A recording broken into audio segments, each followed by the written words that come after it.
جو ہم زندگی گزار رہے ہیں زندگی کو نہیں سمجھ سکے تو ہم موت کو کیسے سمجھیں گے؟ بزنس نہیں کرنا، خدمت کرنی ہے کہ ہر رات سونے سے پہلے خود سے پوچھو کہ لوگوں کو استعمال کر رہے ہو یا لوگوں کی خدمت کر رہے ہو۔ کوانٹم فزکس کا ایک فکرہ ہے کہ death is just an illusion.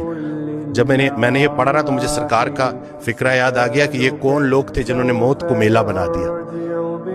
رسول اللہ صلی اللہ علیہ وسلم کی حدیث ہے، اس کا مفہوم ہے کہ جب شہید ان مراحل سے گزار کر اپنی جان کا نذرانہ پیش کر کے جب بارگاہ اللہ میں جب اللہ کے سامنے حاضر ہوگا، بارگاہ خداوندی میں، اور اللہ اس سے پوچھے گا کہ بتا تجھے کیا چاہیے، تو وہ بولے گا مجھے بار بار اسی راستے سے گزارا جائے۔ اور یہ جو ہم زندگی گزار رہے ہیں زندگی کو نہیں سمجھ سکے تو ہم موت کو کیسے سمجھیں گے؟ ہو سکتا ہے جسے ہم موت کہہ رہے ہوں عین زندگی ہو، بلکہ حقیقتاً زندگی ہی ہے۔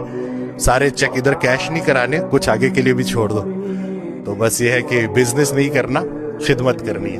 اور ایک جو بڑی پیاری بات کہ ہر رات سونے سے پہلے خود سے پوچھو کہ لوگوں کو استعمال کر رہے ہو یا لوگوں کی خدمت کر رہے ہو۔ اس کا جواب تم خود دو گے۔ ہر وہ دن ڈے ٹو ڈے چلنا ہے، مومن ڈے ٹو ڈے چلتا ہے۔